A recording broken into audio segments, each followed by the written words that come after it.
सौभाग्य से एक आदमी निकला जो दादा साहब फाल्के जैसा, जो एक जीनियस था और बहुत डेडिकेटेड आदमी था, और उसने फिर हमारे सिनेमा को जन्म दिया। तो उन्होंने 1913 में राजा हरिश्चंद्र फिल्म बना ली, फिर 1916 में बना ली, 1917 में बना ली, 1918 में बना ली। फिर जब वो 1920 में दोबारा गए लंदन अपनी फिल्में लेकर, तो लंदन के लोगों ने उन्हें ऑफर किया। उन्होंने कहा कि आप कोई भी रकम लीजिए, आप कुछ भी मांगिए पौंड में, आप लंदन में रहिए, आपको सारी सुविधाएं मिलेंगी, आप यहाँ रहकर फिल्में बनाइए। लेकिन राजा साहब फाल्के ने कहा कि नहीं, बिल्कुल नहीं, मैं भारत वापस जाऊंगा और भारत में ही फिल्म बनाऊंगा। तो दादा साहब फाल्के ने हमारे यहाँ सिनेमा का आरंभ किया।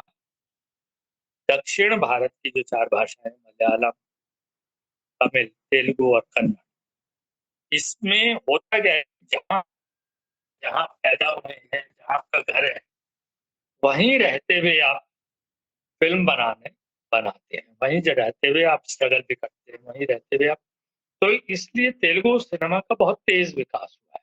राजा रानी, लड़ाई, मारधाड़, ये वो सब कुछ वही है, तकनीक नई है और वो प्रेजेंटेशन नया है, और वो फिल्में चल रही हैं। वो लोग आगे बढ़े, वो अपनी पढ़ाई लगातार कर रहे हैं, वो अपनी प्रैक्टिस कर रहे हैं, उनमें नई पीढ़ी आ रही है। 25 साल का, 24 साल का लड़का आ रहा है जो एक्सपर्ट है, जबकि बंबई में आज भी जो आदमी महानायक है, अक्षय कुमार, उसकी उम्र 55 साल है, जबकि हम उनके यहाँ 24 साल का लड़का है, 23 साल, 25 साल का लड़का है। तो ये जो चीजें हैं, ये बहुत फर्क, सिनेमा जो है वो माध्यम ही 19 साल से 35 साल की उम्र का है।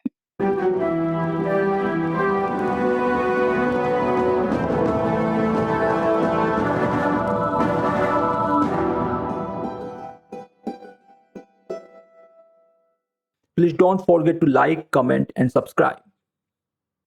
नमस्कार दोस्तों, ईस्टर्न रिपोर्ट के नूतन अध्याय में हम मिथिलेश और सुमित आपका स्वागत करते हैं। आज हमारे बीच चिर परिचित फिल्म पत्रकार और समीक्षक श्री मनमोहन चड्डा जी हैं। नमस्कार मनमोहन जी। नमस्कार। मनमोहन जी को भारत सरकार ने सर्वोत्तम फिल्म पत्रकार का राष्ट्रीय सम्मान, सर्वोत्तम सिनेमा पर सर्वोत्तम पुस्तक से सम्मानित किया है। आम भारतीय इनको दरियागंज के सचिव प्रकाशन से छपने वाली हिंदी सिनेमा का इतिहास के रूप में जानती है। वर्षों बाद इस पुस्तक का पुनः प्रकाशन मध्य प्रदेश हिंदी ग्रंथ अकादमी द्वारा किया गया है। आज हम इसी पुस्तक पर चर्चा करेंगे। तो चलिए शुरुआत करते हैं प्रश्नों के सिलसिला को। तो पहला प्रश्न है आपसे मनमोहन जी, हिंदी सिनेमा की तरफ आपका रुझान क्यों और क्यों कर हुआ, और फिल्म का पत्रकारिता की तरफ आप कब आगे बढ़े? हिंदी सिनेमा के प्रति मेरा रुझान 1970 से हुआ। 1970 में मैंने बीए की परीक्षा दी थी और बीए का परीक्षा पास की थी। और जब हम लोग बीए में पढ़ रहे थे, यानी जब मैंने 12वीं की परीक्षा पास कर ली थी और मैं कॉलेज में आ गया था, तो उन दिनों कॉलेज में आना बहुत बड़ा रोमांच होता था, क्योंकि कॉलेज में इलेक्शन हुआ करते थे और कोई पढ़ाई वगैरह नहीं हुआ करती थी। और इलेक्शन जो होते थे वो बहुत हिंसक होते थे और बहुत ही रोचक होते थे। तो जब हम डीएवी कॉलेज में आए, तो डीएवी कॉलेज देहरादून जो था, वो माना हुआ कॉलेज था अपनी गुंडागर्दी के लिए और पढ़ाई बिल्कुल ना होने के लिए। तो हम वहाँ दाखिल हो गए और डीएवी कॉलेज में पढ़ने लगे। तो उसमें इलेक्शन में रुचि लेना जो था वो सबसे अच्छा रहा। तो हमारे एक मित्र थे अवधेश कुमार, जो अब दिवंगत हैं, वो बहुत अच्छे कवि थे और उनको ये चौथा सप्तक में शामिल किया था। तो वो बहुत अच्छे पोस्टर बनाया करते थे। और उस जमाने में अब भी आता है, एक बांस पेपर आता था, बांस पेपर फुल पेपर पर उन्होंने रेखांकन करके बहुत अच्छे पोस्टर बनाए हमारे एक मित्र गुरुदत्त के, और वो पूरी जगह जो एक तरह से कला का अभियान था। वो पोस्टर पूरी तरह से कलात्मक पोस्टर थे और रेखाओं द्वारा निर्मित किए गए थे। तो राजनीति करते हुए आप मैं तो कई बार कहता हूं कि आप जो बुद्धिजीवी लोग हैं उन्हें जरूर इलेक्शन वगैरह में खड़े होना चाहिए, और जैसे मैं इलेक्शन में अगर खड़ा हो जाऊं और आप मुझे सपोर्ट करें और मैं सिर्फ सिनेमा पर भाषण दूं, तो ये सिर्फ इलेक्शन में संभव है कि आपको 200 लोग सुनने आएंगे और मैं आंद्रे बाजा पे भाषण दे सकूंगा और आंद्रे बाजा के बारे में बता सकूंगा। अब जो ये मीडिया है, ये मीडिया एक तरह से एक होक्स है। इस पर जो वास्तविक आपके दर्शक हैं वो मुश्किल से 10, 12, 15 ही होते हैं, और वो भी कुछ पढ़ते वढ़ते नहीं है, वो सिर्फ लाइक करते हैं। खैर, ये विषयांतर हो जाएगा। तो उस जमाने में जो एक बहुत अच्छी बात थी वो थी दिनमान पत्रिका। एक दिनमान नाम का साप्ताहिक अखबार छपता था हिंदी में। तो हिंदी में जब दिनमान नाम का अखबार छपा, जो दिल्ली से छपता था, और अज्ञे जिसके संपादक थे, वो एक बहुत ही अच्छी पत्रिका थी, साप्ताहिक पत्रिका थी, और वो दिनमान नाम की पत्रिका हम पढ़ा करते थे। और दिनमान नाम की पत्रिका में अंतरराष्ट्रीय सिनेमा पर एक कॉलम था जिसमें कुंवर नारायण, नेत्र सिंह रावत, ये सब लोग लिखा करते थे। और उस पत्रिका में हमने पहली बार नाम था, उस पत्रिका में हमने पहली बार कुमार शाहनी का नाम पढ़ा। उस पत्रिका में अवधेश कुमार ने पाब्लो पिकासो पर एक लिखा था, जब पाब्लो पिकासो का निधन हुआ था तब। तो इस स्तर की वो पत्रिका थी दिनमान। दिनमान पत्रिका लगभग 20 वर्ष निकलती रही। तो वो 20 वर्ष के सभी अंक मेरे पास सुरक्षित थे एक समय तक। फिर बाद में वो खो गए, क्योंकि स्थान की भारत में बड़ी समस्या रहती है, घर वगैरह अच्छे नहीं हो पाते। आजकल आप लोगों के हो रहे हैं, लेकिन आप लोगों को अन्य समस्याएं हैं। तो ये मेरी शुरुआत हुई फिल्म को वो करने की, फिल्म को की समझ विकसित होने की। इसके बाद जब मैंने एमए कर लिया अर्थशास्त्र में, तो क्योंकि मेरे पिताजी बैंक में थे, तो ये निश्चित था कि मैं बैंक की नौकरी करूंगा, जो मैं नहीं करना चाहता था। तो उस समय और आजकल भी ऐसा ही होता है कि जब आप बीए में पास कर लेते हैं, तो जहाँ कहीं भी कोई वैकेंसी निकलती है तो आप अप्लाई कर देते हैं। तो हम भी उस समय अप्लाई किया करते थे, और हमारे कुछ मित्र थे जो फिल्म इंस्टीट्यूट में अप्लाई कर चुके थे। तो मैंने भी फिल्म इंस्टीट्यूट में अप्लाई कर दिया अपने मित्र के कहने से। मैं फिल्म इंस्टीट्यूट के बारे में कुछ नहीं जानता था। तब तक मेरे कुछ लेख फिल्मों पर, कुछ कहानियां, कुछ कविताएं, ये छप चुकी थी। लगभग 7-8 कहानियां छप चुकी थी, 25 से कविताएं छप चुकी थी, और इस तरह से मैं दिनमान में भी मेरे कुछ लेख छप चुके थे, जो राजनीति से, छात्र राजनीति से संबंधित थे। क्योंकि छात्र राजनीति उस समय बहुत जबरदस्त थी। एक नक्सली लोग हुआ करते थे, मतलब एक्सट्रीम माओइस्ट होते थे और एक्सट्रीम राइटिस्ट होते थे। दोनों में बहुत जबरदस्त लड़ाइयाँ हुआ करती थी, जो बहुत रोचक होती थी, क्योंकि बच्चों की लड़ाइयाँ होती थी। सब 18-20 साल के हुआ करते थे। रात के 2 बजे हम सड़कों पे लड़ा करते थे। तो वो एक बड़ा अच्छा समय था। तो मैंने फिल्म इंस्टीट्यूट में अप्लाई किया, और वहाँ से जैसा रूटीन होता है कि रिटन टेस्ट के लिए वो आ गया कॉल, तो हमने दिल्ली गए, और दिल्ली के मथुरा रोड पर एक स्कूल था, तो उसमें परीक्षा दी। परीक्षा यही होती थी, जनरल नॉलेज और जनरल इंग्लिश। तो इन दोनों पर्चों को हमने दे दिया, और फिर इस तरह इंटरव्यू का कॉल आ गया। और इंटरव्यू का कॉल आ गया तो पहली बार हम पुणे आ गए। पुणे आके इंटरव्यू दिया। इंटरव्यू में मैं सेलेक्ट हो गया, तो सेलेक्ट होने के बाद मैंने ये निर्णय लिया कि अब मैं देहरादून वापस नहीं जाऊंगा, क्योंकि पूना से देहरादून की दूरी बहुत अधिक थी। लगभग 4 दिन यात्रा करने में एक तरफ लग जाती थी। तो फिर मैंने भारतीय फिल्म एंड टेलीविजन संस्थान जो था उसे ज्वाइन कर लिया। ये बात है 22 जून 1973 की। फिर मैं 1977 तक में वहां मैंने अध्ययन किया, और 1977 में मैंने वहीं ज्वाइन कर लिया प्रोटोटाइप प्रोडक्शन यूनिट में, एक निर्माता के रूप में, फिल्म बनाने के रूप में। तो मैंने वहां कुछ फिल्में वगैरह बनाई, और 1983 में मैंने उस नौकरी से इस्तीफा दे दिया, क्योंकि मुझे हम लोग से ऑफर मिल गया था।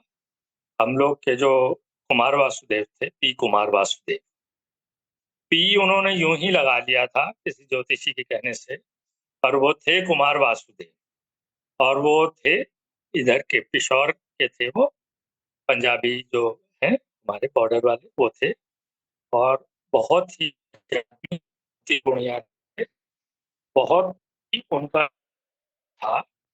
सिर्फ उनमें एक ही बुराई थी कि वो शराब बहुत ज्यादा पीते थे।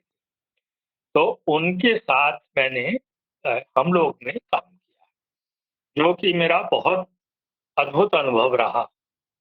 वो अद्भुत अनुभव सिर्फ कुमार वासुदेव के कारण रहा।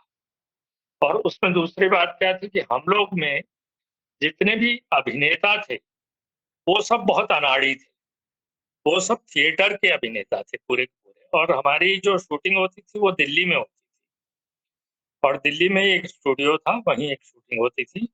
और थिएटर के अभिनेता को जरा स्टेज की जो लाइटिंग होती है वो उसका अभ्यस्त होता है वो, तो फिल्म की जो लाइटिंग होती है उसका शार्पनेस जो होती है, और फिल्म की लाइटिंग को किस तरह से लेना है, उसमें थोड़ा सा उसको समस्या आती है। पर आजकल जो एनएसडी के विद्यार्थी आ रहे हैं वो बहुत अच्छे निकल रहे हैं, और एनएसडी के विद्यार्थियों ने पूरी तरह से मुंबई उद्योग पर एक तरह से कब्जा कर लिया है। ये बहुत ही खुशी की बात है। और एनएसडी ने काम भी बहुत बड़ा किया है, जो काम बाकी जो फिल्म की हमारी संस्थाएं हैं वो बिल्कुल नहीं कर पाई, क्योंकि एनएसडी ने थिएटर से, रंगमंच से जुड़ी ज्ञान पर हिंदी में किताबें छापी, और उन्होंने प्रकाशन संस्था अपना खोला कि जो राष्ट्रीय नाट्य विद्यालय है उसका एक प्रकाशन विभाग है, और उनकी अपनी एक पुस्तक की दुकान भी है, जिसमें नाट्य संबंधित सारी पुस्तकें विद्यार्थियों को उपलब्ध होती हैं। तो फिल्म संस्थान इस तरह का कोई काम नहीं कर सका। फिल्म संस्थान आरंभ से ही अंग्रेजी का परस्त रहा एक तरह से। और जब भी ये कहा गया कि भाई आप भारतीय भाषाओं में कोई काम करें, तो उन्होंने कहा कि हम भाषाएं सिखाएं या सिनेमा सिखाएं, जबकि वो नाटक भी सिखा रहे थे और भाषाओं का विकास भी कर रहे थे। तो इस तरह राष्ट्रीय नाट्य विद्यालय ने जो काम रंगमंच और नाटक के क्षेत्र में किया, वो काम फिल्म के क्षेत्र में बिल्कुल नहीं हो पाया, और फिल्म के क्षेत्र में अच्छी किताबों का हमेशा अभाव रहा, बहुत ज्यादा।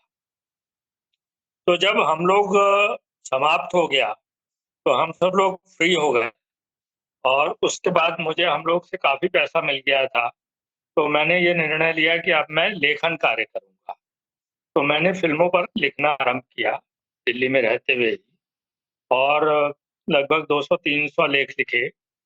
एक चौथी दुनिया अखबार उस समय निकलता था, उस अखबार में प्रति सप्ताह मैं एक कॉलम लिखता था अखबार के आधे पेज।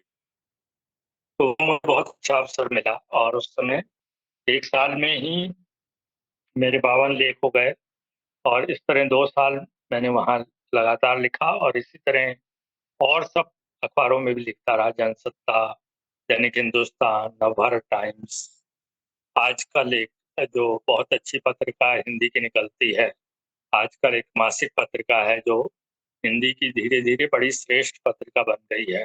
भले ही वो सरकारी पत्रिका हो, लेकिन उसमें एक नियमितता बनी रही, और उसका एक स्तर हमेशा बना रहा। तो इस तरह मैंने अपना लेखन कार्य आरंभ किया। तो एक तरह से कहा जा सकता है कि मैं कभी भी फिल्म पत्रकार नहीं रहा। मैंने कभी भी वो नहीं किया कि किसी का इंटरव्यू लूँ, किसी एक्टर का इंटरव्यू लूँ, किसी का। मैंने सिर्फ लेखन कार्य किया, फिल्में देखी और फ़िल्मों पर लिखा। लेकिन क्योंकि मैं हर सप्ताह मेरा कॉलम छप रहा था, तो इस तरह से। और उस समय वो जो पुरस्कार था उसका नाम ऐसा था कि फ़िल्म पत्रकार, फ़िल्म पत्रकारिता के, जो जिसे उन्होंने बाद में सुधार दिया और 1980 के बाद उस पुरस्कार का नाम फ़िल्म समीक्षा के लिए पुरस्कार ऐसे हो गया। जो कि फ़िल्म पत्रकारिता बात ही गलत थी, वो उन्होंने सुधार दिया। लेकिन वो मुझे पुरस्कार मतलब ये बाद में हुआ और मिल गया मुझे। और फिर मुझे ये हिंदी सिनेमा के इतिहास के लिए जो स्वर्ण पदक मिला, स्वर्ण कमल जिसे कहते हैं, वो हिंदी सिनेमा के इतिहास, सिनेमा पर सर्वोत्तम पुस्तक के लिए मिला। ये इस तरह मेरी ये यात्रा आरंभ हुई और इस तरह मैं अभी भी लिख रहा हूँ। और मेरी एक नई किताब सिनेमा से संवाद भी आई है, जो शायद आपके पास है और आपने पढ़ी भी है। तो मेरा मुख्य उद्देश्य यही रहा है कि मैं सिनेमा पर लिखूं और सिनेमा केंद्रित मेरा हो, जिसमें सिनेमा की कथा मुख्य हो, सिनेमा के पात्रों का विकास सिनेमा में कैसे होता है इस पर हो, और अभिनेता केंद्रित लेखन ना हो। क्योंकि सिनेमा में एक बड़ी मतलब चीज़ है, सिनेमा के साथ थोड़ा इनहेरेंट है वो, उससे बुराई नहीं कह सकते कि सिनेमा में जो पात्र होता है वो आपको अभिनेता के ज़रिए ही प्रतिबिंबित होता है। तो क्योंकि वो अभिनेता के ज़रिए प्रतिबिंबित होता है, तो अभिनेता कई बार पात्र से बड़ा हो जाता है। और कहीं तो फ़िल्म पत्रकार इतने महान होते हैं कि वो पात्र का नाम नहीं लिखते हैं। वो लिखते हैं कि अमिताभ बच्चन ने रेखा से ये डायलॉग कहा और रेखा ने उस डायलॉग का ये जवाब दिया। वो पात्र का नाम ही ले लेते हैं। तो इस तरह की हमारे यहाँ सिनेमा की समीक्षा और पत्रकारिता चल रही है। और हिंदी में तो खैर बहुत ज़्यादा वो है। हमारे पास प्रश्न है, उससे पहले मैं दर्शकों को जो प्यारी पुस्तक है हिंदी सिनेमा के इतिहास जो मेरे हाथ में अभी है उसको मैं दिखाना चाहूंगा। सो यह जो पुस्तक है काफी कालजयी पुस्तक है और तो मैं अपने दर्शकों को बताऊंगा कि सिनेमा का इतिहास की शुरुआत इसी पुस्तक से होती है। तो आप इसको जरूर पढ़ें और अपने दोस्तों को भी बताएं, अपने परिवारों को भी बताएं। सो आगे बढ़ते हैं। तो हमारा अगला प्रश्न सिनेमा से ही जुड़ा है। तो भारत में सिनेमा का आरंभ कैसे हुआ और यह पश्चिमी सिनेमा से कैसे भिन्न बना? भारत में सिनेमा का आरंभ जो है वो जैसे मैंने शुरू से लिखता है, बहुत ही अच्छे ढंग से हुआ। और भारतीय लोग जो हैं वो चित्रों की भाषा से बहुत ज़्यादा जुड़े रहे हैं। जबकि कहना नहीं चाहिए वैसे, मुझे इतना वो कि इंग्लैंड, अमेरिका वगैरह जो अ, कई बार यूँ भी कह सकते हैं कि जो ना पढ़ने के लाभ हैं, उनमें शायद एक लाभ ये हुआ कि हम शब्दों से, हमारा जो पूरा जनसंख्या का अधिकांश भाग है, वो शब्दों से जुड़ा हुआ नहीं है। वो शब्द ज़्यादा नहीं पढ़ता है। और शब्द ज़्यादा ना पढ़ने के बहुत ज़्यादा लाभ भी हैं और शब्द ज़्यादा पढ़ने के बहुत ज़्यादा नुकसान भी हैं। तो हमारे यहाँ मंदिरों में चित्रकृतियाँ हमेशा बनती रही हैं और हमारे यहाँ शुरू से ही चित्रों का प्रचलन रहा है, रंगों का प्रचलन रहा है। और इसके बाद वेस्टर्न आर्ट हमारे यहाँ आई और वेस्टर्न आर्ट को भी हमने बहुत अच्छा अपनाया। और जब जे स्कूल ऑफ आर्ट खुला तो जे स्कूल ऑफ आर्ट में भी भारतीय विद्यार्थियों ने प्रवेश लिया। जबकि जे स्कूल ऑफ आर्ट सिर्फ इसलिए खोला गया था कि भारतीय विद्यार्थी वहाँ पढ़ेंगे और फिर जो अंग्रेज जो पेंटिंग वगैरह बना रहे होंगे, उनके वो सहायक बनेंगे। लेकिन ऐसा कुछ नहीं हुआ। और गायतोंडे वगैरह हमारे जो थे, रज़ा वगैरह, ये बहुत बड़े कलाकार निकले, क्योंकि हमारे पास कला की परंपरा भारत में हमेशा से रही है और हम कलाओं से, रंगों से और प्रकृति से हमेशा जुड़े रहे हैं।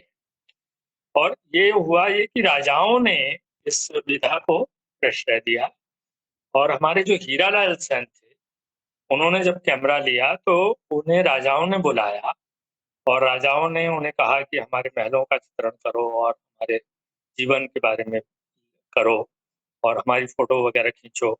तो उससे हीरालाल सेन को बहुत पैसे मिले। इसी तरह हमारे जो राजा रवि वर्मा थे, वो भी राजवंश के और वो थे और राजा रवि वर्मा की कला जो थी, वो आधुनिक कला उसे कह सकते हैं, वैसे वो कलेक्टर आर्ट जो थी, लेकिन उस कला ने भी हमें आधुनिकता से जोड़ा। परंपरा से आधुनिकता की तरफ हम आए और पर्सपेक्टिव का राजा रवि वर्मा ने इस्तेमाल किया और रंगों का भरपूर इस्तेमाल किया और तैलचित्र बनाए। तो इससे हमें एक आधार प्राप्त हुआ और उसके बाद हमारे पास सौभाग्य से एक आदमी निकला जो दादा साहब फाल्के जैसा, जो एक जीनियस था और बहुत डेडिकेटेड आदमी था और उसने फिर हमारे सिनेमा को जन्म दिया। हमारे यहाँ जिस तरह से दादा साहब फाल्के जैसे लोग हैं आए सिनेमा में, मैं मानता हूँ कि सिनेमा बहुत सौभाग्यशाली रहा, क्योंकि हमारे यहाँ और कहीं विज्ञान में या और कहीं इस तरह के डेडिकेटेड लोग बहुत कम मिलते हैं। कुछ ही लोग हैं जो जैसे कहीं वैज्ञानिक हैं, कहीं गणितज्ञ हैं, लेकिन जितनी हमारी बड़ी जनसंख्या है उसमें डेडिकेशन के साथ आविष्कार करने की क्षमता वाले लोग बहुत कम है हमारे यहाँ। हमारे यहाँ आविष्कार की परंपरा बहुत कम है, लेकिन सिनेमा में ऐसा हुआ कि सन 1911 में आप कल्पना कीजिए कि एक आदमी ने 10,000 रुपए का कर्ज लिया। 10,000 रुपए उस जमाने में कल्पना की जा सकती कोई अद्भुत रकम रही होगी और उस आदमी ने जहाज पर लंदन की यात्रा की। फिर वो लंदन में 5 दिन रहा। वहां जाकर उसने फिल्म बनाना सीखा। वो लंदन तक उस जमाने में पत्र व्यवहार कर रहा था लोगों से और वहां के लोगों ने उसे फिल्म बनाना सिखाया। और फिर जब उन्होंने 1913 में राजा हरिश्चंद्र फिल्म बना ली, फिर 1916 में बना ली, 1917 में बना ली, 1918 में बना ली। फिर जब वो 1920 में दोबारा गए लंदन अपनी फिल्में लेकर, तो लंदन के लोगों ने उन्हें ऑफर किया। उन्होंने कहा कि आप कोई भी रकम लीजिए, आप कुछ भी मांगिए पौंड में, आप लंदन में रहिए, आपको सारी सुविधाएं मिलेंगी, आप यहाँ रहकर फिल्में बनाइए। ये काम सिनेमा में हमेशा से होता रहा है। सिनेमा जो विधा है इसमें, क्योंकि मूक युग था, मूक युग में भाषा का कोई बंधन नहीं था, तो आप बिंबों से ही अपनी बात कहते थे। तो सारा जर्मनी के जितने भी अच्छे फिल्मकार थे, स्वीडन के जितने अच्छे फिल्मकार थे, वो सब अमेरिका चले गए, वो सब हॉलीवुड चले गए, क्योंकि वहां बहुत बड़े ऑफर उन्हें मिले। लेकिन दादा साहब फाल्के ने कहा कि नहीं, बिल्कुल नहीं, मैं भारत वापस जाऊंगा और भारत में ही फिल्म बनाऊंगा।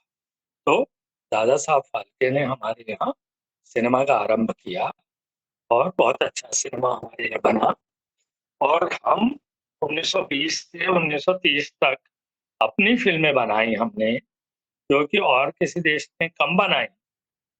सिर्फ एक ही बात जो बुरी हुई वो ये हुई कि हमारे यहाँ प्रिजर्वेशन की समझ नहीं थी।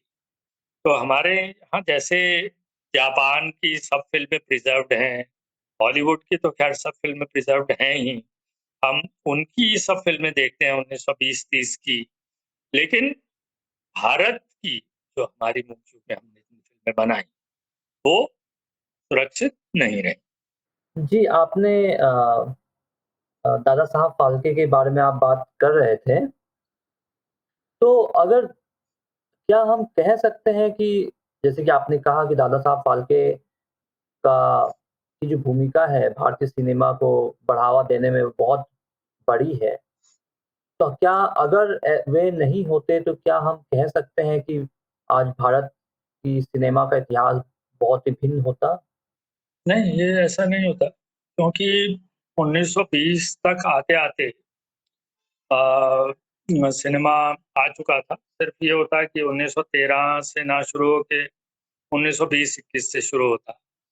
लेकिन हमारी जो परंपरा रही है उसमें ये भी था कि हम अंग्रेज़ों के गुलाम थे और फ़िल्में तो आने ही लगी थीं। फ़िल्में लगातार आ रही थीं और लोग फ़िल्में देख रहे थे।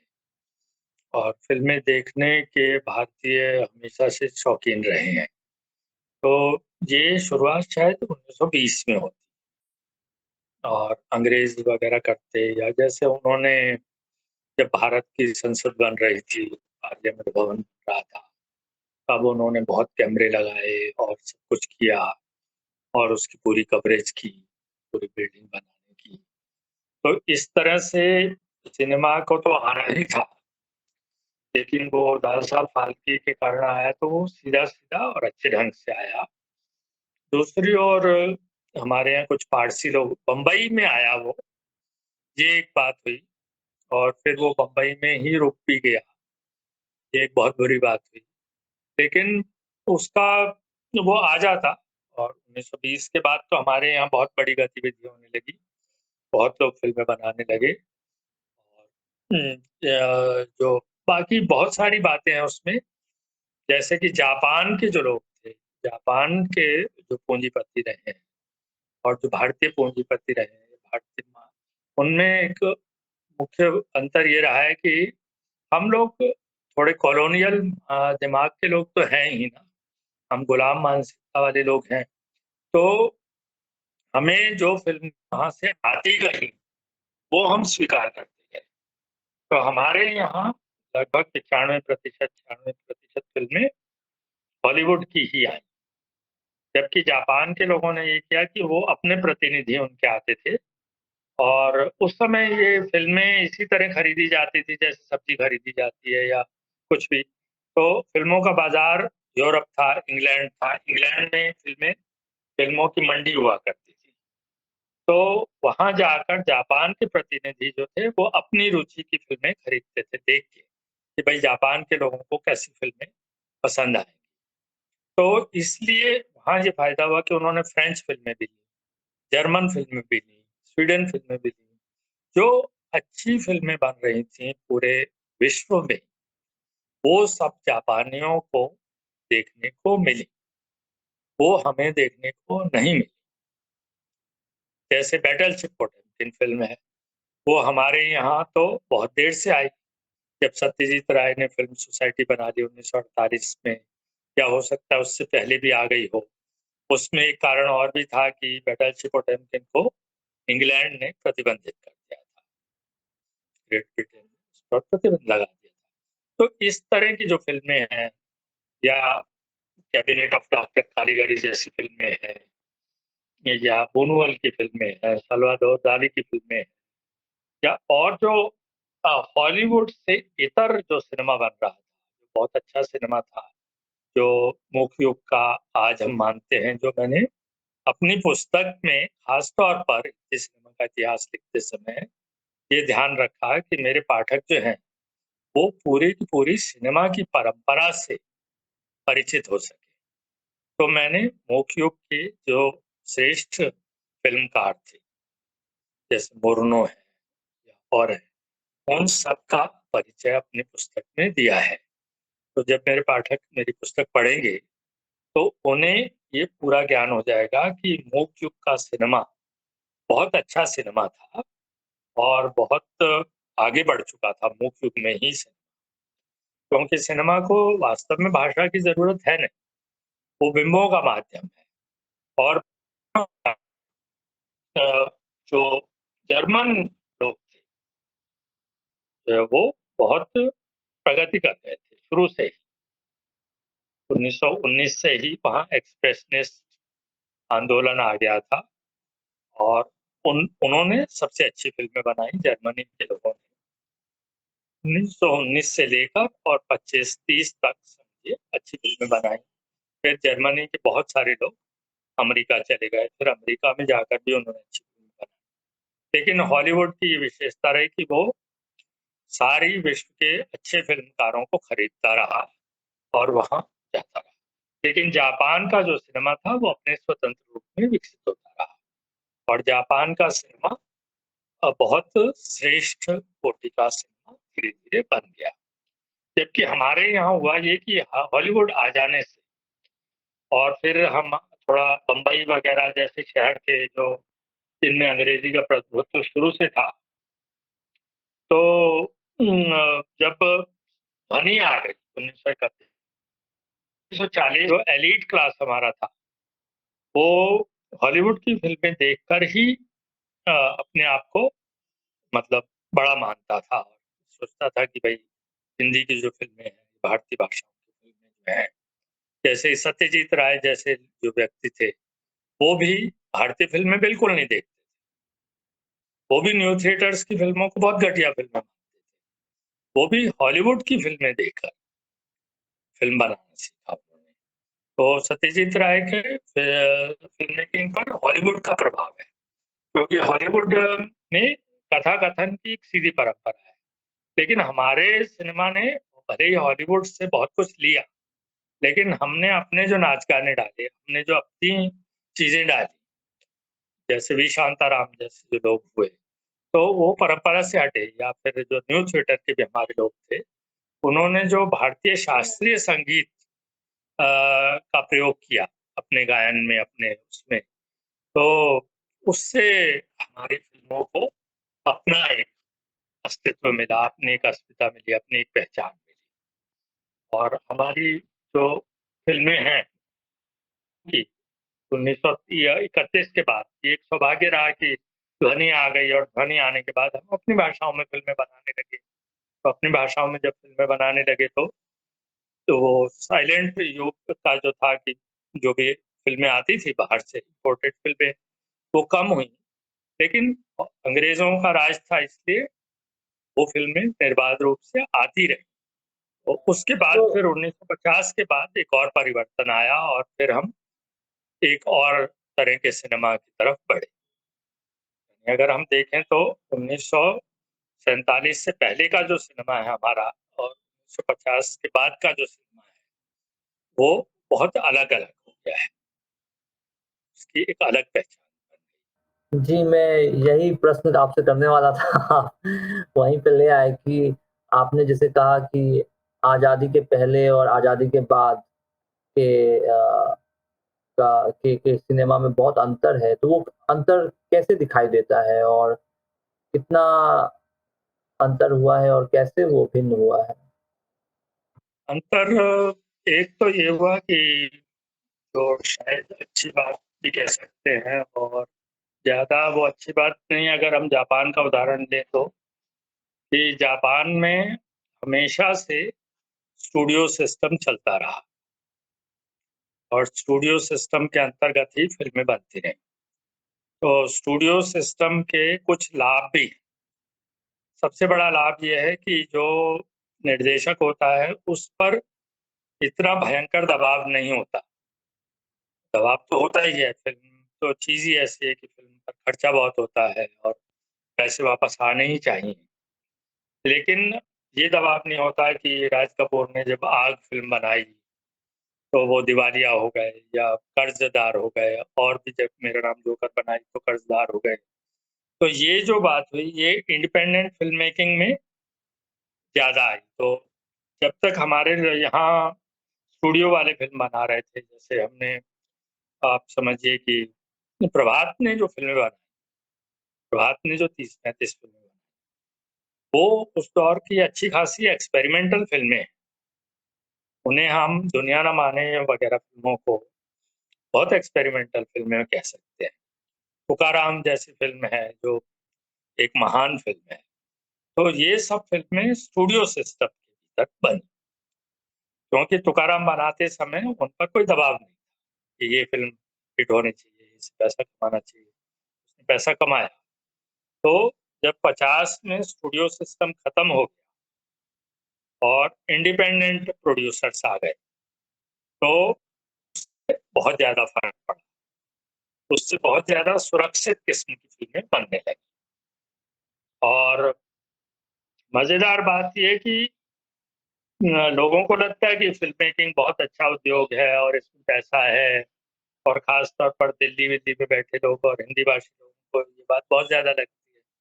जबकि होता ये है कि 90% लोग पैसा लूज करते हैं, नुकसान होता है क्योंकि हमारी 90% फिल्में तो फ्लॉप ही होती है, और फ्लॉप वो इसीलिए होती है कि वो बहुत बुरी फिल्में होती है।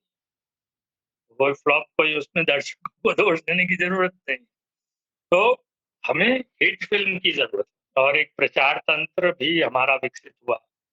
अब जैसे आवारा जैसी फिल्म जब हिट हो गई तो राज कपूर को एक आधार मिल गया। इस तरह फिर रामानंद सागर थे, उनकी फिल्में हिट होती थी। तो 50 से 60 तक एक दौर चलता रहा जिसमें एक दूसरी बात भी आई, तो उस तरफ मेरी विशेषज्ञता नहीं है और उस पर मैं ध्यान भी नहीं देता हूँ, क्योंकि मैं जो अपने सीमित उसमें लिखता हूँ वो यही है कि मैं फिल्म की कहानी पर ध्यान देता हूँ और फिल्म के पात्र किस तरह विकसित हुए, यानी बिना एक्टर को। लेकिन अब ये हुआ कि एक्टर जो था वो बहुत इम्पोर्टेंट और एक्टर का रेट बढ़ता चला गया, और फिल्म के साथ ये बहुत बड़ी बात है, इससे आप अवॉइड कर ही नहीं सकते हैं। और इससे कि लोग अभिनेताओं से प्यार करते हैं और वो अभिनेताओं के कारण फिल्म देखने जाते हैं। और दूसरा हमारे यहाँ बहुत बड़ा अच्छा कारण एक है कि लोग संगीत के कारण फिल्म देखने जाते हैं। वो संगीत को बहुत पसंद करते हैं, अपने गायकों को बहुत पसंद करते हैं। लता मंगेशकर जैसी लीजेंड जो हमारे यहाँ होती है, वो शायद किसी और देश में ऐसी कल्पना नहीं की जा सकती कि ऐसी लीजेंड हमारे यहाँ होगी, या भीमसेन जोशी जैसे जो लोग हैं हमारे यहाँ। तो हमारी अपने गुण हैं बहुत सारे, और उन गुणों में एक गुण ये है कि हमारी फिल्में संगीत प्रधान फिल्में होती हैं। दूसरी ओर हमारे यहाँ हेमंत कुमार जैसे लोग, हेमंत कुमार को हम सिर्फ एक गायक के रूप में देखते हैं, लेकिन हेमंत कुमार जो थे वो बहुत बड़े क्या क्या फिलोंथ्रोपिस्ट थे, मतलब एक बहुत बड़े दानी थे। वो अपने बहुत ज्यादा दान करते थे, बहुत पैसा बांटते थे। तो उन्होंने एक ऐसा नुक्ता पकड़ा जो एक महान नुक्ता था, जो बहुत सिनेमाई नुक्ता था। वो नुक्ता था कि भाई हॉरर जो है, सिनेमाई दृष्टि से अगर हम देखें, कैमरा और फोटोग्राफी की दृष्टि से अगर देखें, तो हॉरर फिल्म जो है वो सबसे सस्ती। हॉरर फिल्म में कोई पैसा खर्च नहीं, लेकिन उसे बनाने में आपको बहुत कलात्मकता चाहिए, उसका संपादन बहुत अच्छा होना चाहिए। तो हेमंत कुमार ने 20 साल बाद कोहरा ये फिल्में बनाई, और इन फिल्मों से बहुत पैसा, इन फिल्मों में उन्होंने अपना गायन दिया, और फिर धीरे धीरे इन फिल्मों में एक अभिनेता भी आ गए उनके, जो बंगाली थे, क्योंकि अभिनेता की जरूरत नहीं थी अच्छे अच्छे अभिनेता की। लेकिन कुल मिला के एक फिल्म के दृष्टिकोण से देखें तो हेमंत कुमार एक बहुत अच्छे निर्माता थे, फिल्म निर्माता। एक आदर्श निर्माता जो फिल्म का होता है वो जैसे हॉलीवुड है या और जगह भी फिल्म नवार जो है वो अगर कोई निर्विवाद रूप से जब बात की जाती है सिनेमा के बारे में, और कहा जाता है भाई गपशप में बैठे हैं कि अगर कोई विवाद ना हो ज्यादा। अब अगर मैं कहूँ कि ओजू विश्व के महान फिल्म निर्माता हैं, तो बहुत लोगों को एतराज होगा, बहुत बहस हो सकती है, क्योंकि ओजू बहुत बोर है, उनकी फिल्म को हम देख नहीं पाते हैं, आपने उनकी फिल्म की क्यों तारीफ कर दी। अब उनकी टोक्यो स्टोरी फिल्म की मैंने पूरा लेख लिखा जो सिनेमा से संवाद में है। मेरा ख्याल सिनेमा से संवाद मुझे दिखा देनी चाहिए यहाँ एक बार, और वो पुस्तक भी अमेज़न पर उपलब्ध है, उसे मंगा सकते हैं। और मैंने ओज़ू पर उसमें एक लंबा आर्टिकल लिखा है, जिस पे टोक्यो स्टोरी पर लगभग 15-20 पेज लिखे हैं। तो जब टोक्यो स्टोरी लोग देखते हैं तो उन्हें वो बड़ी साधारण फ़िल्म लगती है, जबकि वो एक असाधारण फ़िल्म है। तो बाद में जो ये कह रहा था कि सिनेमा में इस तरह की चीज़ें बहुत हैं, क्योंकि सिनेमा एक विशदवाद है। दुर्भाग्य से हिंदी में सिनेमा का अध्ययन बहुत कम हुआ है। हमारे यहाँ सिनेमा की कम से कम 1000 किताबें होनी चाहिए थी। अब फिल्म हिंदी सिनेमा का इतिहास पर एक किताब क्यों है भाई? ये तो बड़ी गलत बात है। हिंदी सिनेमा के इतिहास पे कम से कम 500 किताबें होनी चाहिए थी, एक से एक बढ़िया। तो अब अगर आप कहते हैं कि अल्फ्रेड हिचकॉक बहुत अच्छे निर्देशक हैं, बहुत अच्छे हैं, तो हर आदमी सहमत हो जाएगा। क्योंकि वो ये सिनेमा की विशेषता है कि सिनेमा में ये जो बात की जाती है कि नया सिनेमा, यथार्थवादी सिनेमा, कोई यथार्थवादी सिनेमा नहीं होता, क्योंकि सिनेमा यथार्थवादी हो ही नहीं सकता। सिनेमा में तो एक कैमरा लगाया जाता है, एक एक्टर को एक डायलॉग बोलने को कहा जाता है, और वो डायलॉग ठीक नहीं बोलता तो 5 टेक होते हैं उसके। तो वहीं यथार्थवाद समाप्त हो जाता है। अगर यथार्थवाद दिखाना होता है तो कहने का मतलब अल्फ्रेड हिचकॉक एक सिनेमा की भाषा को जानने वाले, कैमरा की भाषा को जानने वाले एक महान फ़िल्मकार हैं। तो अब उनको आप कहानी के तौर पे तोलें और कहें कि उन्होंने समाज के विकास के लिए क्या किया, तो ये आपका अनपढ़पना इससे दिखाई देगा। और एक ज़बरदस्ती का ठूसर उससे दिखाई देगी, और ये जो चीज़ है, ये हिंदी में बहुत ज़्यादा है। अंग्रेजी में भी है और भारतीयता में ही है। हमारी भारतीयता में एक पाखंड है कि हम समाज की बात करते हैं और खरीदते हैं 5 करोड़ का फ़िल्म, और उसी के लिए तुले रहते हैं जीवन भर। तो हम कोई समाज की भलाई कभी नहीं करते। आप देखिए जितने भी ये हमारे हिंदी के साहित्यकार हैं जो समाज की बातें करते हैं, वो कुछ काम वाम नहीं करते हैं। तो सिनेमा को हमें व्यापक परिप्रेक्ष्य में देखना पड़ेगा। हर तरह की फ़िल्म बनती है, जितनी विविधता सिनेमा में है, जितनी विविधता सिनेमा की भाषा में है, जितनी विविधता सिनेमा के कथन में है, उतनी उपन्यास में, कहानी में नहीं मिलेगी। कहानी, उपन्यास शब्दों से बंधे हैं, लेकिन सिनेमा ने अपने आप को बहुत ज़्यादा विकसित किया है, और सिनेमा अंतर्राष्ट्रीय स्तर पर आपको जोड़ देता है। इसलिए मैं बहुत जोर देता हूँ कि भाई जो आप जैसे लोग जो समर्थ लोग हैं, उन्हें कहीं डेडिकेशन करके स्कूलों में फ़िल्में दिखाने की कोशिश करनी चाहिए, जो कि बहुत मुश्किल होगा। अध्यापक कन्विंस ही नहीं कर सकेंगे। अध्यापक के होश उड़ जाएँगे जब आप कहेंगे कि हम फ़िल्म दिखाना चाहते हैं। भले ही आप दोस्ती फ़िल्म दिखाना चाहें बच्चों को। अब दोस्ती फ़िल्म दिखाने में भला क्या बुराई हो सकती है? लेकिन वो फ़िल्म भी नहीं दिखाएँगे। आगे तो लेकिन आप फ़िल्म सोसाइटी बना सकते हैं, जहाँ अ महीने में 1 बार, 15 दिन में 1 बार एक अच्छी अंतर्राष्ट्रीय फ़िल्म दिखाई जाए। आजकल दिखाना भी बड़ा आसान है, डीवीडी पर दिखा सकते हैं आप, और तरीके से दिखा सकते हैं, और क्रम से फ़िल्में दिखाएँ, जैसे फ़िल्म का आरंभ हुआ है, पहले कैबिनेट ऑफ डॉक्टर कैलिगरी दिखाएँ, पोटेम्किन दिखाएँ, फिर आइज़ेनस्टाइन की सब फ़िल्में दिखाएँ। इस तरह से हमारी जो युवा पीढ़ी है, वो फ़िल्म के अध्ययन के प्रति विकसित होगी।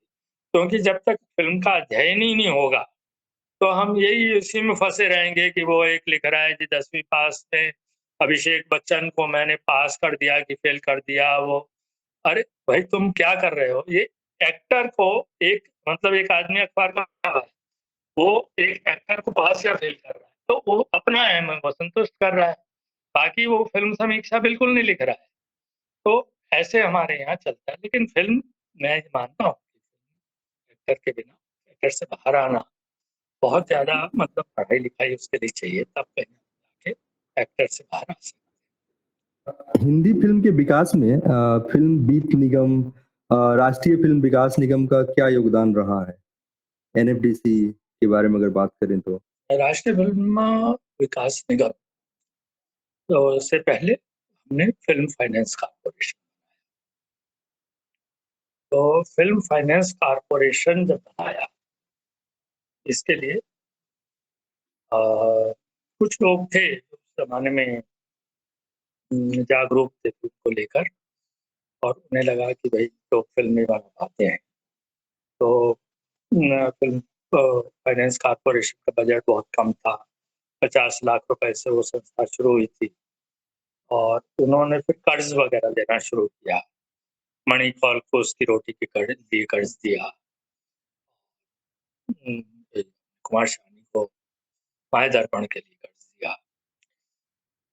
तो लेकिन जब उसकी रोटी बन गई, मायादर्पण बन गई, तो आप टेक्निकल बात समझिए कि उन्हें ऋण दिया गया और उन्हें वो ऋण चुकाना था, भले ही वो 3% के उस पे दिया गया।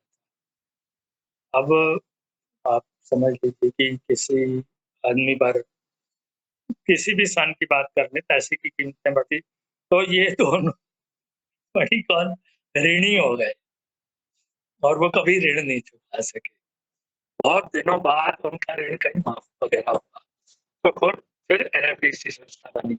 अब कुल मिला के बात ये थी कि उसका जो भी फिल्मों को आप दे रहे थे, एनएफडीसी दे रही थी या कोई भी दे रहा था, उसका पैसा वापस नहीं आना था, पैसा वापस नहीं आ सकता। तो अब आप तो उन्होंने एक तरीका निकाला कि भाई एनएफडीसी प्रोड्यूसर बन जाएगी और एनएफडीसी उस फिल्म की निर्माता होगी।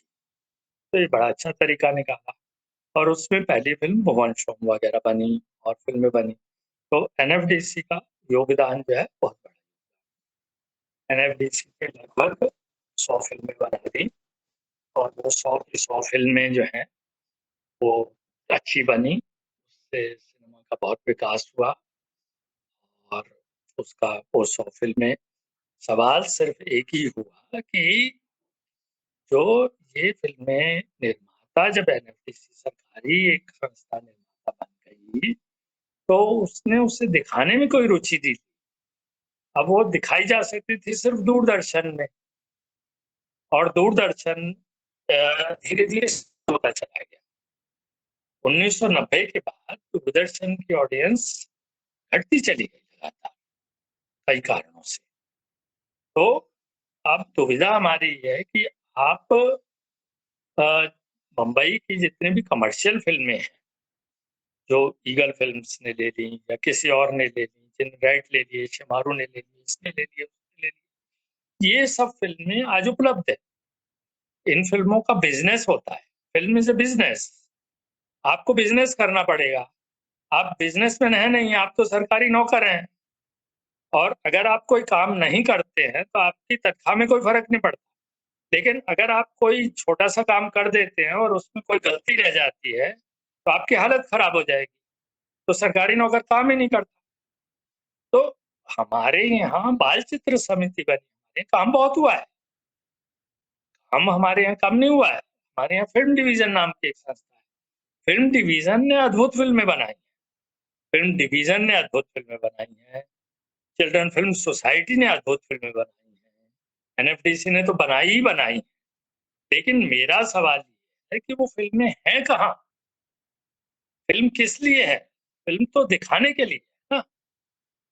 अगर लोग उस फिल्म को देख ही नहीं सकते और फिल्म दिखाने का कोई तरीका बना ही नहीं रहे, जो तरीका बड़ा आसान था कि आप कॉलेजेस में फिल्में दिखाएं, हर शनिवार को शाम को एक फिल्म शो रखें जिसमें चिल्ड्रन फिल्म सोसाइटी की बनी फिल्में दिखाई जाए, जिसमें एनएफटी, जिसमें और फिल्में दिखाई जाए, जिसमें आप एक समिति नियुक्त कर दीजिए। लेकिन फिल्म के नाम से आप घबराते हैं।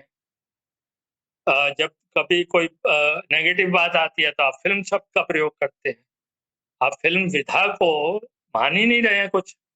तो अगर आप इतने अविकसित रहेंगे ज्ञान के प्रति, तो क्या किया है, मेरे जैसा आदमी क्या कर सकता है? कुछ नहीं कर सकता हूँ, मैं तो सिर्फ कलम घिस सकता हूँ अपनी, मैं ओजू पे एक और आर्टिकल लिख सकता हूँ, मैं हिचकॉक पर एक आर्टिकल लिख सकता हूँ। लेकिन इस काम को आपको करना चाहिए। आपके साथ और भी बहुत लोग जुड़े हुए हैं, जो यूपी के, बिहार के शहरों में बच्चे फिल्म देख रहे हैं, लेकिन जो फिल्में वो देख रहे हैं, वो फिल्में, अब मैं बुढ़ा हो गया तो वो उन्हें नहीं देखनी चाहिए, ये कहना भी गलत है। लेकिन फिल्मों को ढंग से दिखाना चाहिए। हमारे यहाँ अच्छी फिल्में हैं, उन्हें भी दिखाना चाहिए। और अच्छी फिल्म हमारे यहाँ पीके नायर नाम के एक सज्जन थे, वो दक्षिण भारत में जाकर फिल्में दिखाते थे, कर्नाटक में जाके फिल्में दिखाते थे। बेंगलोर में एक एन मनु चक्रवर्ती का सज्जन है, आप उनसे जाके मिलिए, आप देखिए वो फिल्म के कितने बड़े विद्वान हैं।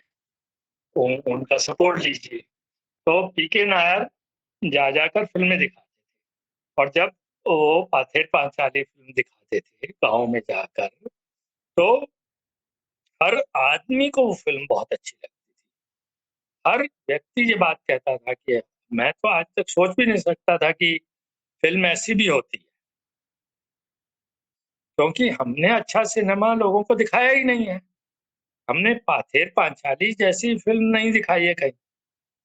अब अमेरिका में, हॉलीवुड में ये सिस्टम है कि वो नेशनल रिपोर्टरी में डाल देते हैं चीज़ों को। हमारे यहाँ तो अजीब-अजीब दुविधाएँ हैं। इसलिए हमें जब तक फिल्म एकेडमिक क्षेत्र पे नहीं जाएगी, हमारे यहाँ तो अगर आप फ़िल्म दिखा रहे हैं तो कोई आके आपको गिरफ्तार कर सकता है कि आप फ़िल्म क्यों दिखा रहे हैं? तो उसके लिए आपको आज्ञा लेनी पड़ेगी। इसलिए नेशनल फ़िल्म आर्काइव नाम की संस्था हमने बनाई कि भई नेशनल फ़िल्म आर्काइव फ़िल्म बना रहा है, फ़िल्म दिखा रहा है। या हमने फ़िल्म सोसाइटी मूवमेंट चलाया कि फ़िल्म सोसाइटी को ये अधिकार था कि वो फ़िल्में दिखा सके। लेकिन धीरे-धीरे फ़िल्म सोसाइटी आंदोलन डेड हो गया है। आज फ़िल्म सोसाइटी आंदोलन पूरी तरह मर चुका है। सोसाइटी आंदोलन नहीं है। तो उसका एक नया तरीका लोगों ने निकाला कि आप फ़िल्म समारोह करें। साल में 2 साल में, जैसे पूरा जैसा शहर है, यहाँ एक पूना इंटरनेशनल फ़िल्म फेस्टिवल होता है हर साल। तो क्यों ना दरभंगा इंटरनेशनल फ़िल्म फेस्टिवल हो हर साल। क्यों ना पटना इंटरनेशनल फ़िल्म फेस्टिवल हो। क्यों लखनऊ इंटरनेशनल फ़िल्म फेस्टिवल नहीं होता? क्यों जयपुर इंटरनेशनल फ़िल्म फेस्टिवल नहीं होता? क्यों देहरादून इंटरनेशनल? अगर होता भी है तो वो ऐसा होता है कि उसमें कुछ लोगों के अलग ही इंटरेस्ट शुरू हो जाते हैं।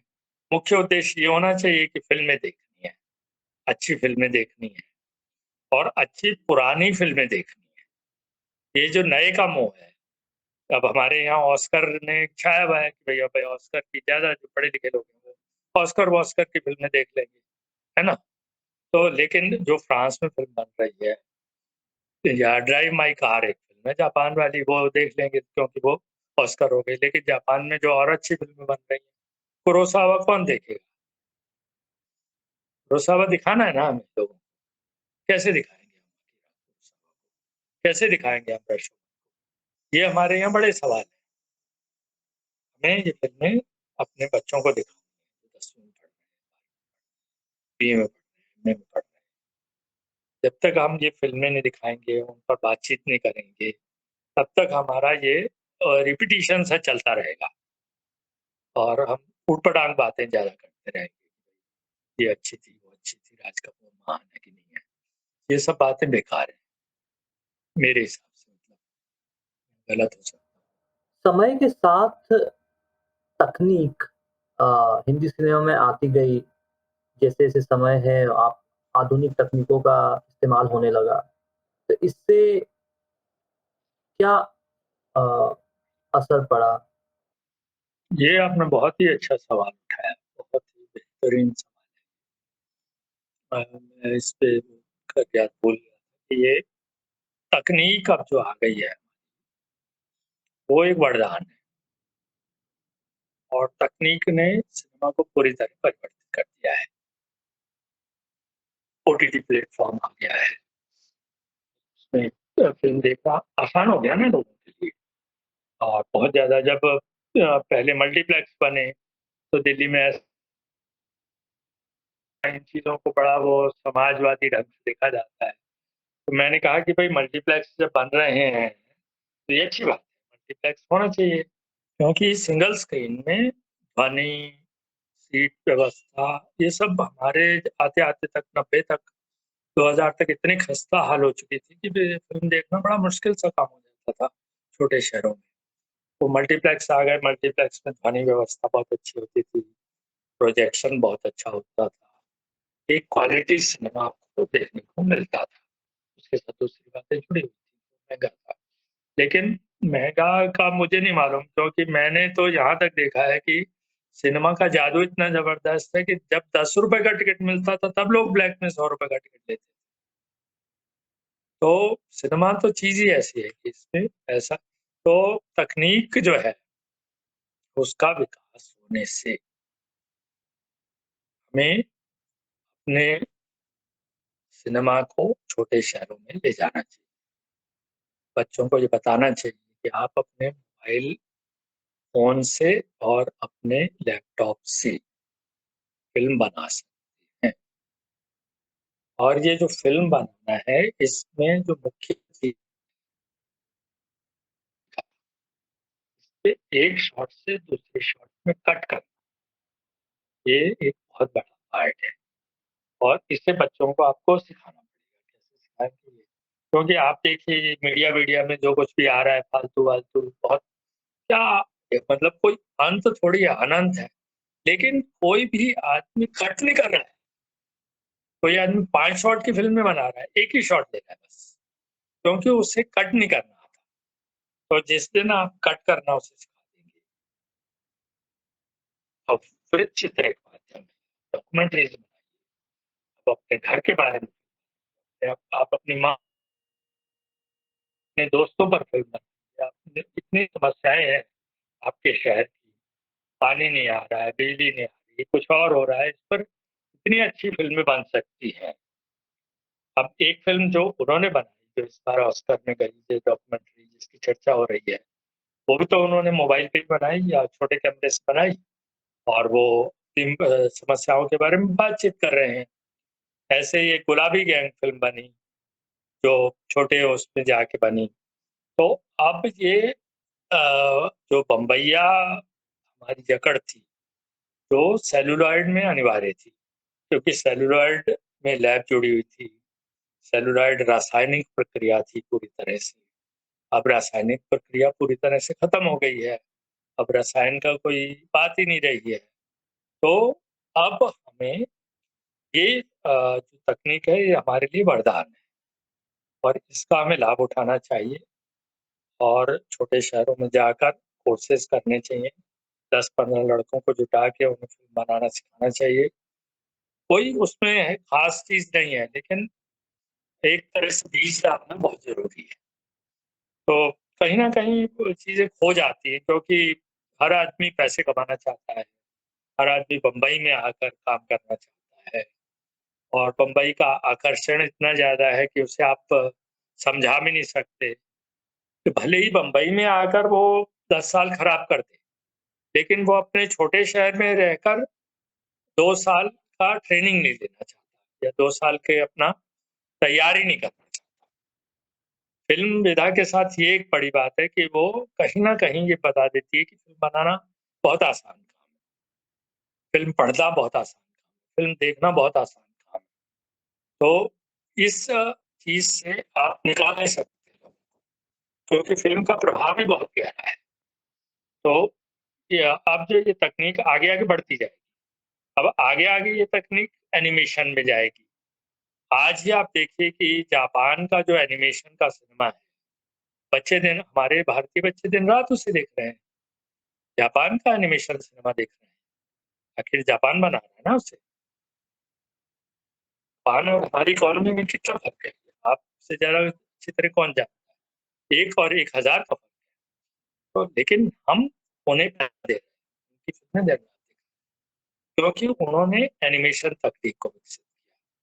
एनिमेशन तकनीक कंप्यूटर पर आधारित है। अगर हम अपने बच्चों को एनिमेशन तकनीक सिखाना शुरू कर दें और एनिमेशन की जो फ़िल्में वॉल्ट डिज़्नी से बनी हैं, उन्हें ऐतिहासिक ज्ञान दें पूरे का पूरा, कि देखो ये एनिमेशन इस तरह शुरू हुआ, एनिमेशन में इतनी विविधताएँ हैं, एनिमेशन ये भी बन सकता है, ये भी बन सकता है। इसमें जो कुछ भी उसकी तकनीक बड़ी जटिल है, लेकिन मैंने सुना है कि नोएडा में भी कई एनिमेशन स्टूडियोज़ हैं जहाँ लोगों के काम हो रहा है। अब जैसे अब है या उन फ़िल्मों को तो क्यों नहीं दिखाना चाहिए? बड़ी अच्छी फ़िल्में हैं ये सब एनिमेशन। पूरा का पूरा स्टार ट्रेक जो है वो एनिमेशन का जादू है एक तरह से इतना बड़ा। तो इन चीज़ों को हमें ले जाना पड़ेगा और हमें बताना पड़ेगा लोगों को कि भई अब तकनीक आसान हो गई है। अब इस तकनीक का आप इस्तेमाल अपने लिए कर सकते हो। और जहाँ तक देखने का है, हर आदमी ने आजकल ओटीटी प्लेटफ़ॉर्म बड़ी पॉज़िटिव चीज़ है। इसमें क्योंकि आप इसमें फ्रेंच फ़िल्में भी देख सकते हैं, फ़िल्मों के चुनाव को 500 फ़िल्मों का चुनाव है आपके पास, 1000 फ़िल्मों का चुनाव है, उसमें से ये आप पर निर्भर करता है कि आप क्या चुनते हैं। ये तो कोई और नहीं आपको कह सकता कि आप क्या चुनें, क्या आप कबाड़ देखना चाहते हैं, कबाड़ देखिए। ये तो भोजन की तरह है, अगर आप रोज़ पिज़्ज़ा ही खाना चाहते हैं, तो कौन आपको मना कर सकता है। लेकिन अगर आप हेल्दी फूड खाना चाहते हैं, तो खाइए, उसकी चॉइस है ना? तो तकनीक का बहुत लाभ हुआ है और तकनीक तो आगे-आगे बहुत ज़्यादा बढ़ने वाली है।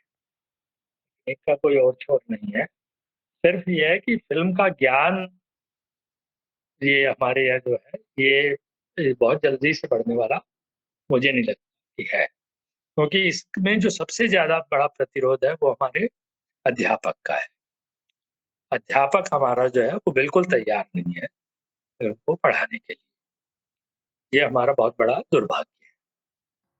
आपने कहा कि आपने जैसे हमें बताया कि पहले स्टूडियो थे, फिर उनके बाद स्टूडियो के बाद आपके इंडिविजुअल्स निर्माता आ गए, निर्माता आ गए जो खुद पैसे लगाते थे। अभी जो मेरी समझ है, लगता है कि बहुत सारे जो प्रोड्यूसर्स हैं, जो पैसा लगाते हैं, तो क्या है बहुत सारे पैसा फॉरेन इन्वेस्टर्स इंडियन मूवी में, सिनेमा में लगा रहे हैं। तो इससे आपको क्या लगता है कि भारतीय सिनेमा में जो आज निर्देशक है या निर्माता है, वो ज़्यादा एक्सपेरिमेंट कर पा रहे हैं, क्योंकि उनका जो रिस्क है, वो कम हो गया है। अगर आप क्योंकि आपके पास बहुत लोग हैं जो इस तरह के आपके पास चॉइस भी हो गई है और आपका अगर आपकी मूवी फ्लॉप भी हो जाती है, तो बड़े निर्माता जो हैं, जो बाहर से पैसा आ रहा है, शायद उनको उतना फ़र्क नहीं पड़ता है। ये जो है कि अब चीज़ें तो बदल ही रही हैं, लेकिन कोई बहुत ज़्यादा बदल नहीं रही हैं क्योंकि फ़िल्म मेकिंग जो है, फ़िल्म स्टोरी टेलिंग हमारे यहाँ, वो लगभग वैसी ही चल रही है, कुछ उसमें बदलाव नहीं आ रहा है। जो नया अब ये जो कॉर्पोरेट लोग बैठे रहते हैं या मीटिंग करते हैं 15 लोग बैठ के, उन्हें तो कोई समझ-वमझ होती नहीं है किसी भी ढंग की। लेकिन जो हमारे बच्चे हैं नए-नए जो पटकथाएँ लिख रहे हैं, जो फ़िल्म इंस्टीट्यूट से जा रहे हैं, जो बम्बई में भी हैं, वो बहुत तेज़ हैं। वो उन्हें समझा-वमझा देते हैं और मतलब जहाँ तक कुल मिलाकर ऐसा हुआ है कि फ़िल्म बनाने में रिस्क कम हुआ है क्योंकि फ़िल्म दिखाने का एक नया ही गणित शुरू हो गया है। उस गणित में पता ही नहीं चल रहा है कि कौन-सी फ़िल्म फ्लॉप है, कौन-सी हिट है, क्या है। वो सिर्फ़ थिएटर में ही पता चलता था और कॉर्पोरेट को इतनी परवाह भी नहीं है और विदेशी धन भी बहुत आ रहा है। तो उससे हो ये रहा है कि फ़िल्में बन रही हैं। लेकिन जो मैं असली बात देख रहा हूँ वो ये कि जहाँ भी हमारा जो हिंदी भाषी क्षेत्र है, वो जो पिछड़ा रह गया है, फ़िल्म आज भी वो लोग फ़िल्म माध्यम पर छाए हुए हैं, जो अपने शहर में रहते हुए, अपनी भाषा में हमेशा से फ़िल्म बना रहे थे। जैसे कन्नड़, जैसे तेलुगु लोग। दक्षिण भारत की जो 4 भाषाएँ मलयालम, तमिल, तेलुगु और कन्नड़, इसमें होता क्या है जहाँ जहाँ पैदा हुए हैं, जहाँ आपका घर है, वहीं रहते हुए आप फ़िल्म बनाते हैं। वहीं रहते हुए आप स्ट्रगल भी करते हैं, वहीं रहते हुए आप तो इसलिए तेलुगु सिनेमा का बहुत तेज़ विकास हुआ है। पिछले 5 साल में ये बात अगर हमारे यहाँ हिंदी भाषी क्षेत्र में भी हो जाती, अब जैसे ये नोएडा वगैरह रहते और होता भी नहीं। तो ये इन सबको दक्षिण भारतीय भाषा आज बम्बई के सिनेमा से ज़्यादा पावरफुल सिनेमा तेलुगु, कन्नड़ एक ही जैसी बात है लेकिन थीम उनके वही है। राजा, रानी, लड़ाई, मार-धाड़ ये वो सब कुछ वही है, तकनीक नई है और वो प्रेज़ेंटेशन नया है और वो फ़िल्में चल रही हैं। वो लोग आगे बढ़े हैं, वो अपनी पढ़ाई लगातार कर रहे हैं। वो अपनी प्रैक्टिस कर रहे हैं, उनमें नई पीढ़ी आ रही है। 25 साल का 24 साल का लड़का आ रहा है जो एक्सपर्ट है, जबकि बंबई में आज भी जो आदमी महानायक है अक्षय कुमार, उसकी उम्र 55 साल है, जबकि उनके यहाँ 24 साल का लड़का है, 23 साल 25 साल का लड़का है। तो ये जो चीजें हैं, ये बहुत फर्क, सिनेमा जो है वो माध्यम ही 19 साल से 35 साल की उम्र का है। जैसे ही आप 35 साल पार करते हैं तो आपका कान बहुत सारी फ्रीक्वेंसीज को नहीं सुन सकता 40 के बाद।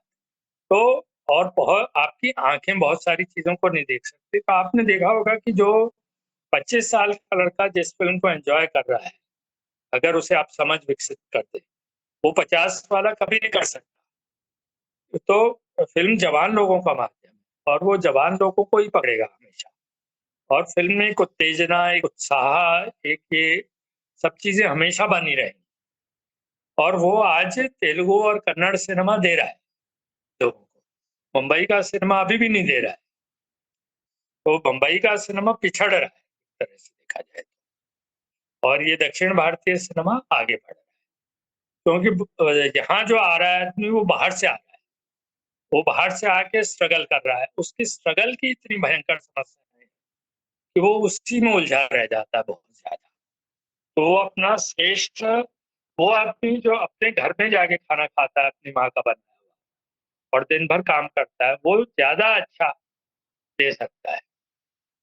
जो आदमी होटलों में जाके खाना खा रहा है, जिसकी रहने की समस्या है, जिसकी सोने की समस्या है, वो कम दे सकेगा।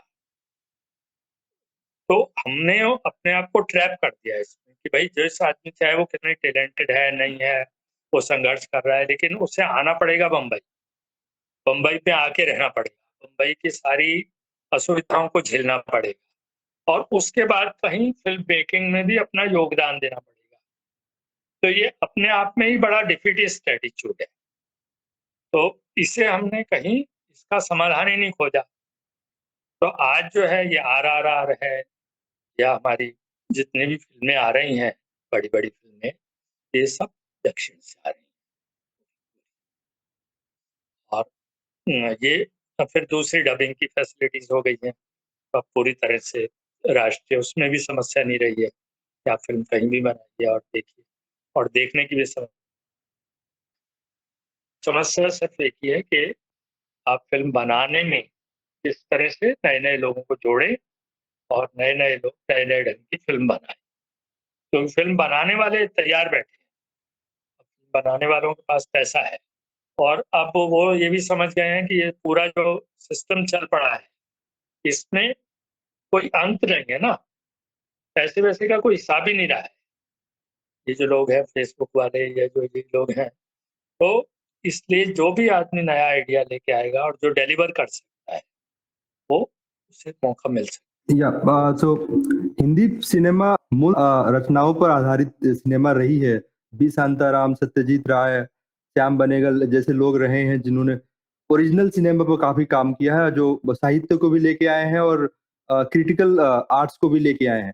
बट अगर देखा जाए उसी समांतर धाराओं में ऐसा हुआ है कि कुछ लोग पश्चिम की सिनेमाओं को और साउथ के सिनेमाओं को कॉपी किए। जैसे पिछले जमाने में जितेंद्र कभी साउथ तेलुगु मूवी को बहुत कॉपी करके जितेंद्र करते थे और सफल भी होते थे। आज हम देखते हैं कि अक्षय कुमार साउथ की मूवी को कॉपी करके बना। क्या क्या हिंदी में साहित्य की कमी है, ओरिजिनलिटी की कमी है? क्या है कि लोग कॉपी धड़ल्ले से किए जा रहे हैं? वो मूल मूल मूल रचनाओं पे काम क्यों नहीं कर रहे हैं?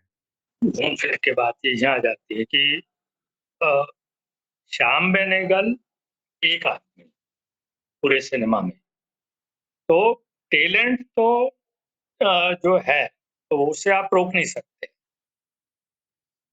जो जो सिनेमा श्याम बेनेगल ने दे दिया हिंदी को, उसके लिए हिंदी वालों का उसका उपकार मानना चाहिए। हिंदी को इससे बढ़िया सिनेमा नहीं मिल सकता था और वो दिया एक अहिंदी भाषी आदमी ने, हिंदी नहीं जानता, हिंदी नहीं पढ़ सकता, तो उसके असिस्टेंट उसे बताते हैं कि भाई ये हिंदी है। जैसे जब उन्होंने भूमिका फिल्म बनाई तो वो पूना से बॉम्बे जा रहे थे और एक मराठी मित्र ने उन्हें वो कहानी सुनाई कि भाई मैंने सांगते का नाम की एक अभिनेत्री की आत्मकथा पढ़ी है और वो बड़ी रोचक है, अच्छी है। तो उन्होंने पूरी कहानी 3 घंटे में सुनी, पूना से बॉम्बे जाते हुए, और फिर उन्होंने निर्णय लिया कि इसपे मैं फ़िल्म बनाऊँगा। फिर उन्होंने उस पर फ़िल्म बनाई। इस तरह जो श्याम बेनेगल की हर फ़िल्म इतनी अधिक मौलिक है, इतनी अधिक गहरी है कि हिंदी के लोग तो कल्पना भी नहीं कर सकते इस तरह उस स्तर पर पहुंचने की आज भी 2018 में, 2020 में। जो फ़िल्में उन्होंने, जैसे उनकी कलयुग जैसी फ़िल्म, उनकी त्रिकाल जैसी फ़िल्म, मैं तो बार-बार बात वहीं आएगी कि जब तक आप इन फ़िल्मों को अपने बच्चों को नहीं दिखाएँगे, उन फ़िल्मों को नहीं बताएँगे कि ये फ़िल्म ये है, ये विशेषता है, इसमें कहानी देखिए ऐसे विकसित हुई है, यही फ़िल्मी तरीका है, तब तक आपकी दूरी कितनी ज़्यादा है। बम्बई की और लखनऊ की दूरी कितनी है। वैसे तो खत्म हो गया है सब कुछ। एक ज़माने में इलाहाबाद में साहित्य हुआ करता था। आज सारा साहित्य छोड़ के दिल्ली में गया है। तो ऐसा थोड़ी कि हिंदी में साहित्य की कमी है, लेकिन फ़िल्मकार और साहित्यकार के बीच में दूरी बहुत ज़्यादा है। आज भी अगर आप इलाचंद्र जोशी के उपन्यास उठाएँ और उसमें से कहानी चुन लें और लोगों को कन्विंस करना पड़ेगा, लेकिन हमारे पास अभी भी 500 ऐसे उपन्यास हैं, जिन पर हम फ़िल्में बना सकते हैं। लेकिन उसके लिए आपको फ़िल्मकार को कन्विंस करना पड़ेगा। वो लोग भले ही चले गए हों, लेकिन हमारे पास साहित्यिक कृतियाँ हैं, अब उनका कॉपीराइट भी खत्म हो रहा है। जैसे जयशंकर प्रसाद की किसी कृति पे अच्छी फ़िल्म नहीं बनी, तो उसमें दूरी है। जैसे मराठी, आप देखिए, आप मराठी सिनेमा और मराठी साहित्य में कोई दूरी नहीं है। मराठी का साहित्यकार मराठी फ़िल्मकार से रोज़ मिल रहा है, रोज़ बातचीत कर रहा है, वो आपस में घर आना-जाना है। अब शांता शेळके जैसी महिला है जो मराठी की महान कवयित्री है और मराठी फ़िल्मों की बहुत अच्छी गीतकार है। आपकी जो माया गोविंद है, वो सिर्फ़ हिंदी फ़िल्मों में एक सीमित बहुत दायरे में थोड़ा-सा काम करती है। और हिंदी में एक बहुत बड़ी मज़ेदार बात है कि जैसे ही आप अगर फ़िल्म का एक गीत लिखते हैं, तो आपके सारे साहित्य को कंडेम कर दिया जाता है और आपको कहा जाता है कि आप फ़िल्म गीतकार हैं। तो ऐसी मानसिकता भी है। मानसिकता आपकी ये है कि आपके उपन्यास पे फ़िल्म नहीं बननी चाहिए। अगर बन गई, तो इसका मतलब आपका लेखन ही घटिया था, क्योंकि आपके लेखन पे फ़िल्म बन गई क्या? और दूसरी तरफ आप ये भी चाहते हैं कि बने।